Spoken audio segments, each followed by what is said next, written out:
we went to the Science Center on Father's Day. And how my son looks at me now and how he reacts to seeing me is completely different than they used to be. You know, probation reviews often come down to whether the court believes anything's actually changed. And let's be real, so often nothing's changed.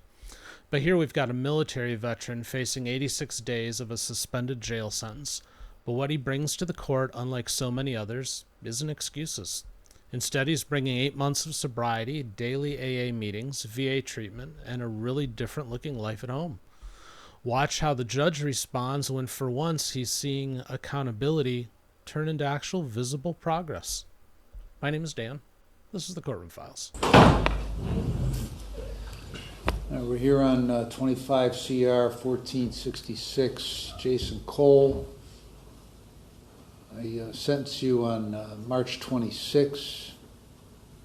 One of the terms of probation was 180 days in jail, credit for 490 suspended, 86 to be served, starting today at 10 a.m. Scheduled this review hearing, so tell me what's been going on since you were here last time.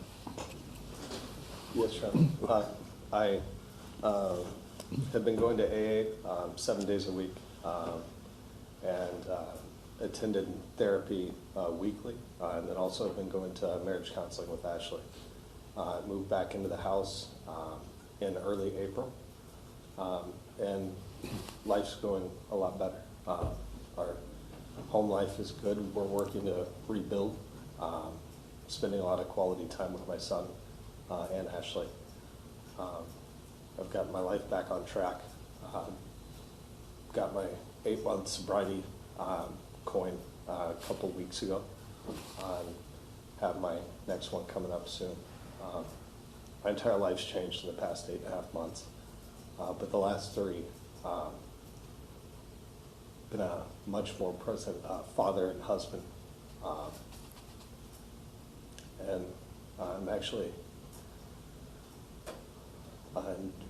enjoying being a father and husband.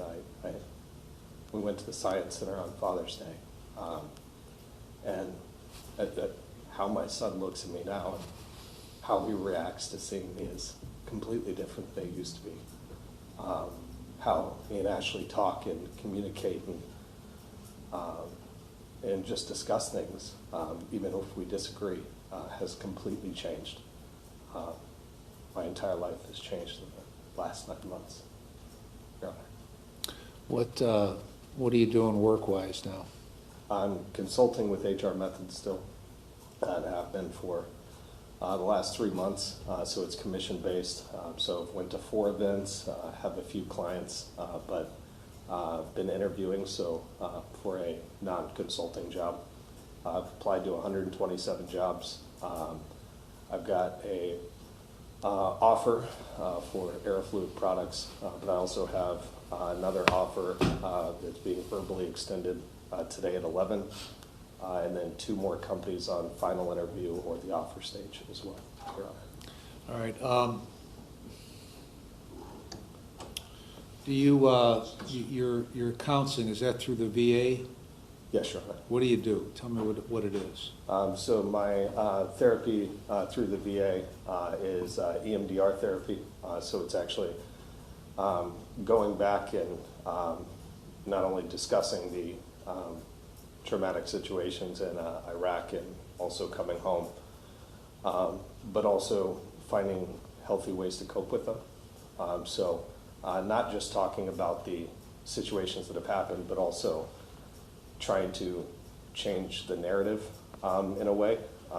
You talk through the experience and you do finger taps and stuff like that and try and figure out a way to shift the narrative in your head to where it's not traumatic. When I first started, I can't say it was very helpful. When did you first start it? Almost 9 months ago. Now I was talking to a few former coworkers about a week or 2 ago, and it was the first time they had ever heard that I had deployed. I'd worked with them for 3.5 years. working a couple hours a day with them. And they never knew that I had deployed. They didn't know hardly anything about the military. And it's shocking, the change of, I can talk about the military in a constructive way, and I don't shut out that part of my life. And truthfully, I think that has a lot to do with this therapy, but probably more to do with the sobriety. How long do you anticipate therapy continuing? Do you know at this point? At this point, indefinitely. It's working, just like AA. Truthfully, it's working, and I don't want to mess with a good thing. I'm sober, I'm in a good place. Therapy's going very well. If my therapist makes a recommendation to reduce the interval or slow down, I'd follow his recommendation, but if it's not working, we'd go back to the previous. So I'd be very cautious to slow down at all. All right, so how often are you going to the AA meetings? 7 days or 7 times a week. Sometimes I double up days. I think historically I've went anywhere from 5 to 7 days a week. Over the last 3 months I've went 7 days or 7 times per week, but normally about 5 days. It's very good. When I first got into AA, they said sobriety is the most important part of my life, or the most important thing in my life. I said, that's ridiculous. You know, you got family, you got job, you got all this stuff. And, you know, over the last 9 months, I've realized what they meant. Without your sobriety, you don't have anything. And even if you do, you probably don't have it long term. I'm very committed to my sobriety. Do you go to the same meetings, or do you go to different places? What do you do? I go to the Arid Club in Eastlake, and then also the Night and Day Club in Willoughby. So sometimes I'll go to different meetings. I normally pretty consistently go to the same meetings, but I attend those 2 sobriety clubs the most. And then I still drive to Strongsville once a week with my sponsor, Steve. He's here today. And actually go to my home group meeting that's in Strongsville.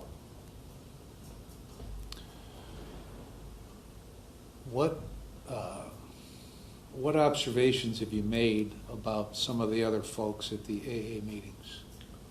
I would say there's a varying level of commitment, but the people that actually put in their all, their lives have changed.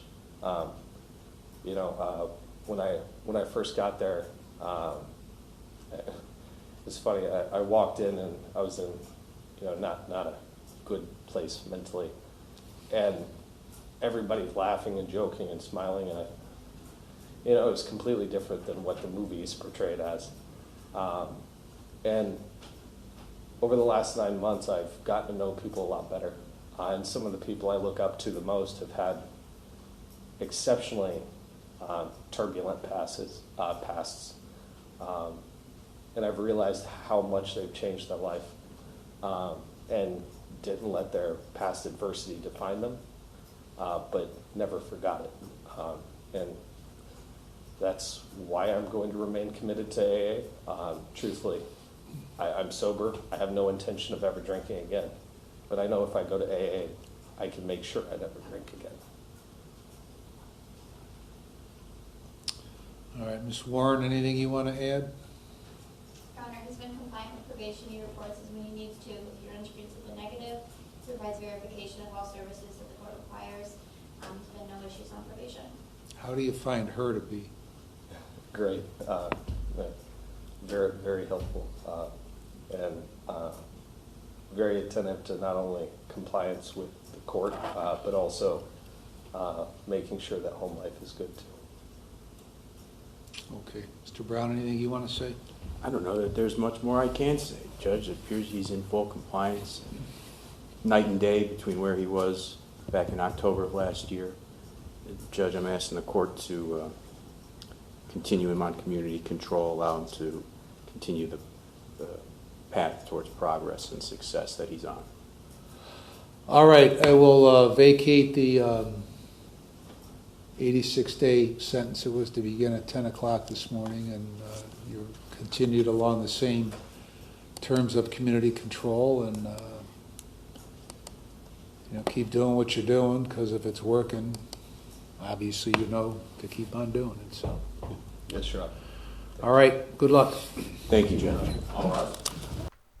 So Michael says in the chat, this is a nice story. I agree, and let's be real. We don't see a whole ton of quote-unquote nice stories out of Judge O'Donnell's court. Usually the defendants are a lot more problematic, and they are on a bad track. This guy seems to be on a good track, so prayers for him that he keeps it going, quite honestly. So what stood out for me was that for once the judge wasn't just hearing promises. Instead, he heard about 8 months of sustained action, daily recovery work, treatment through the VA, changes that reach the defendant's family and career.